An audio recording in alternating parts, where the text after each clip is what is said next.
Y en este cuarto capítulo de nuestro seriado dedicado a grandes educadores en nuestro país, vamos a conversar sobre Luis Caballero Mejía, una figura que además es muy importante en educación, pero no en educación como tradicionalmente lo pensamos, que es quizás la formación en las escuelas básicas o medias o incluso universitarias, sino en la educación para el trabajo.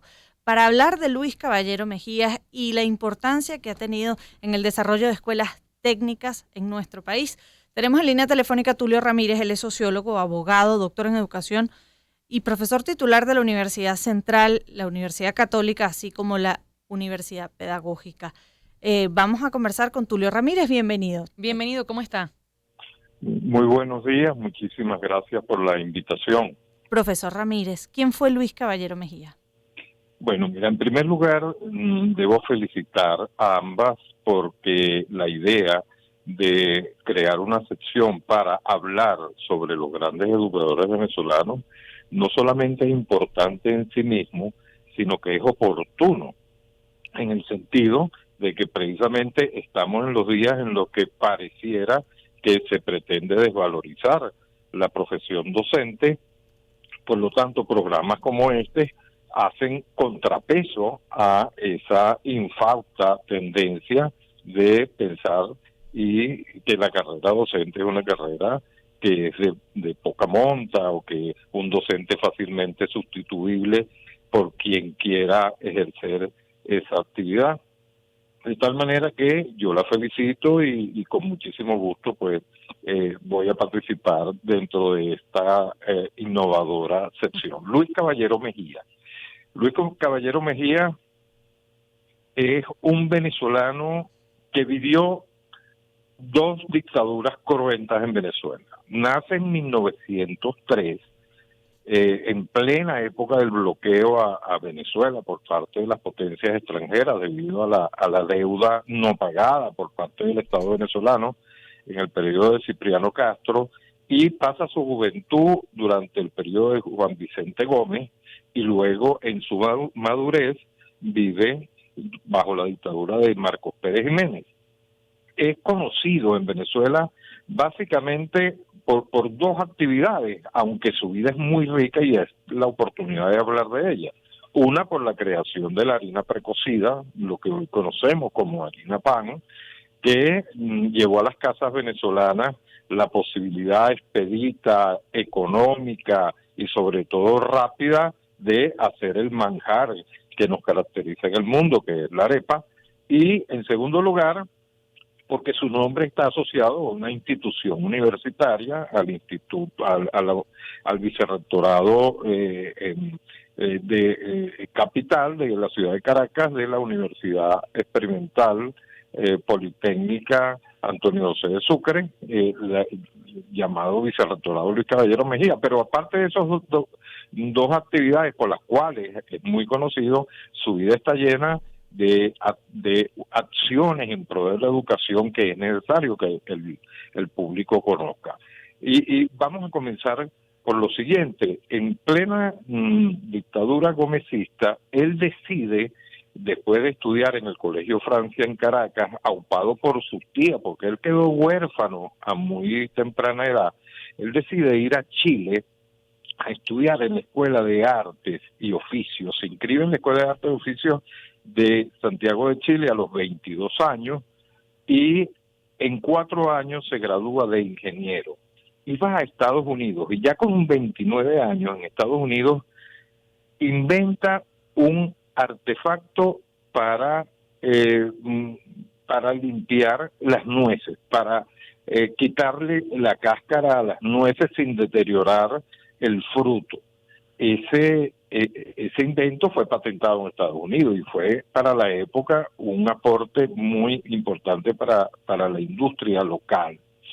Pero él ya con el título de ingeniero y con esa curiosidad por los estudios mecánicos, técnicos, llega a Venezuela y es designado jefe de los astilleros de Puerto Cabello. Y allí comienza una labor docente, porque hay que destacar que él no estudió para ser docente. Eso es lo trascendente de Luis Caballero Mejía, que en la práctica, ante una Venezuela muy rural, una Venezuela con una industria muy precaria, una Venezuela con un índice de analfabetismo que rondaba casi el 50-60%, con 2 universidades solamente, sin estudios de ingeniería y con muchos adolescentes desempeñándose como peones u obreros en las fábricas. Él comienza a desarrollar una actividad de formación educativa en carpintería, ebanistería, encuadernación, herrería, electricidad, con esos muchachos de ese astillero para que perfeccionaran sus habilidades y se desempeñaran mucho mejor como trabajadores. Eso le hizo mucho mérito y lo destacó mucho en esos astilleros, y luego pasa a Caracas para ser el jefe de la estación de ferrocarril Santa Rosa, que estaba en Quebrada Honda, donde está hoy en día la famosa mezquita, y allí también, en su desempeño como gerente, crea unas actividades educativas con esos muchachos para perfeccionarlos en los oficios. O sea, lo que quiero destacar con esto es que, sin ser un educador formado en una escuela normal o formado en un pedagógico nacional que ya existía en Venezuela, ya desempeñaba actividades docentes. Toda esa actividad hizo que el Ministerio de Instrucción Pública, para la época de López Contreras, estamos hablando de 1937, lo designara director de la Escuela de Artes y Oficios de Caracas, una escuela que fue fundada cuando Guzmán Blanco en 1884, que era para hombres nada más, y que se dedicaba básicamente a la formación en habilidades manuales para la elaboración de artesanía, sobre todo de ebanistería y carpintería, ese tipo de oficios propios de la Venezuela de la época, y él le eleva el nivel introduciendo elementos de formación técnica. Eso hace que actividades como la herrería se convirtieran en un oficio importante para esos muchachos que estaban creciendo sin acceder a la escuela. Y obligó prácticamente con su insistencia al ministerio a dotar a la Escuela de Arte y Oficio de la maquinaria más moderna de la época, que era la que se utilizaba en la industria petrolera, en las incipientes fábricas que se estaban generando en Venezuela, para que los muchachos tuviesen acceso a la tecnología actualizada. Profesor Bueno, Ramírez, a propósito que habla de quizás ese profesionalizar o perfeccionar los sí. oficios, ese legado que deja Luis Caballero Mejías, quien es el docente al que estamos rindiendo homenaje hoy. Me lleva también a preguntarle, usted como investigador de la docencia y la educación en Venezuela, ¿qué fue de la vida de aquellas escuelas técnicas que yo no sé si en Caracas las había, pero yo recuerdo en Maturín que uno cada vez que iba, por ejemplo, a mi colegio había a 1 kilómetro más o menos esa escuela técnica donde la gente se preparaba para ser electricista. Exacto, o cosas de tecnología de los alimentos, que no necesariamente vas a tener un título de profesor, de ingeniero, de periodista, sino vas a tener una carrera técnica. ¿Qué fue de la vida de esas escuelas? Bueno, fíjate, esa vida está asociada, su nacimiento y desarrollo está asociada íntimamente con Luis Caballero Mejía. ¿Por qué?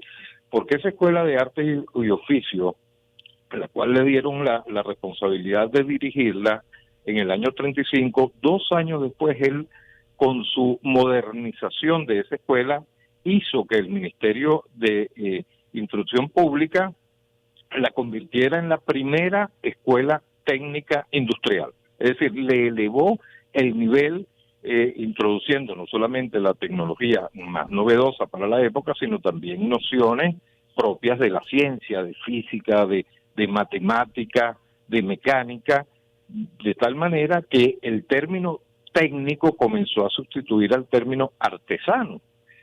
Y a partir de la creación de esa primera escuela técnica industrial se comenzaron a crear en el resto del país, tanto en el oriente, en Maracay, en Caracas se crearon varias escuelas técnicas, y con el tiempo fueron multiplicándose, generando peritos en el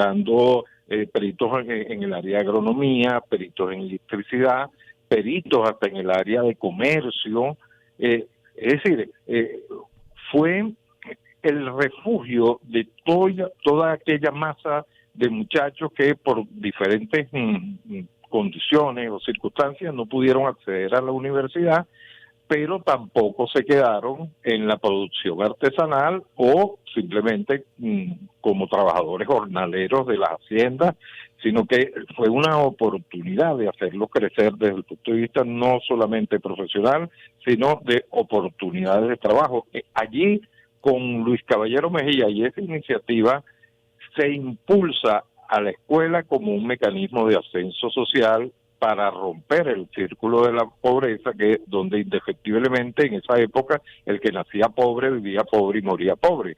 No, esas escuelas técnicas brindaron esa oportunidad. ¿Y qué supuso eso para el aparato industrial en nuestro país? Que hubiese mano de obra calificada y además especializada. Supuesto. En esa época, en el periodo de Eleazar López Contreras y los posteriores gobiernos, Venezuela, gracias a la renta petrolera, ya al desarrollo un poco más avanzado de la industria y a la exportación de petróleo, hubo mucha inversión en industrialización alrededor de la industria petrolera, se desarrolló el área del comercio, el área de los servicios, y por supuesto se necesitaba una mano de obra calificada que no se podía formar en las universidades, ni siquiera para el año 37 había una facultad de ingeniería en Venezuela. Se comenzaron entonces a través de las escuelas técnicas a crear esa mano de obra calificada para ocupar esos cargos. Pero lo otro importante, y hay que destacar, que Luis Caballero Mejía se enamoró tanto de ese proyecto que hizo lo imposible porque se contrataran los mejores profesores nacionales e internacionales. Aquí vinieron profesores de España que si bien huían de la persecución de Franco, eran trabajadores cualificados, muchos de ellos profesionales de diferentes áreas de la ciencia, y fueron contratados en estas escuelas técnicas industriales los profesores del Instituto Pedagógico Nacional. En sus primeras cohortes, esos profesores en las áreas como física, química, matemática, fueron contratados en las escuelas técnicas, de tal manera que la calidad del egresado de esas escuelas técnicas era realmente comparable con la de cualquier ingeniero. Y esa mano de obra tuvo perfectamente y de manera expedita cabida en esa industria que recién se había creado.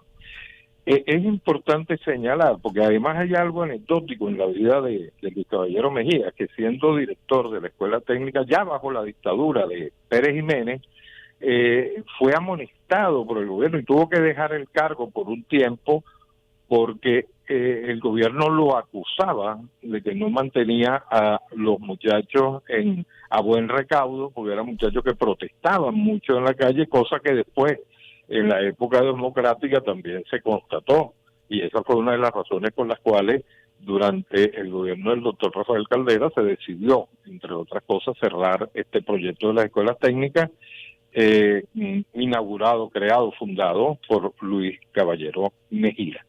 De hecho, la Escuela Técnica Industrial de Los Chaguaramos, que luego de la muerte de Luis Caballero Mejía, que fue en el año 59, se le colocó el nombre de Luis Caballero Mejía de esa escuela técnica, luego de su cierre en los años 70 pasó a ser lo que es hoy en día la Facultad de Ciencias de la Universidad Central de Venezuela. Una escuela muy combativa, pero también donde, repito, egresaban peritos de altísima línea, altísima calidad. Tulio, ha sido un gusto conversar con usted sobre esta figura a la que le rendimos hoy homenaje en el cuarto capítulo del seriado Grandes Educadores, dedicado a Luis Caballero Mejías, promotor de las escuelas técnicas y también impulsor de la confección de lo que hoy llamamos harina pan, que antes había que pilarla y todo ese sufrimiento. Sí. Y además, que es mi último mensaje, la educación, cuando se asume por vocación, es muy buena si tenemos un título que nos respalde y nos oriente teórica y didácticamente en nuestro quehacer. Pero en la historia de Venezuela han habido no educadores de profesión que se han dedicado a ella con igual ahínco como los profesionales egresados de nuestra Escuela de Educación e institutos pedagógicos. Profesor Ramírez, muchísimas gracias nuevamente por ayudarnos a conocer, no solo a nosotras, sino también a nuestra audiencia, la historia de Luis Caballero Mejías. Gracias. Tulio Ramírez, director del doctorado de educación de la Universidad Católica Andrés Bello. 10:42 de la mañana y a esta hora hacemos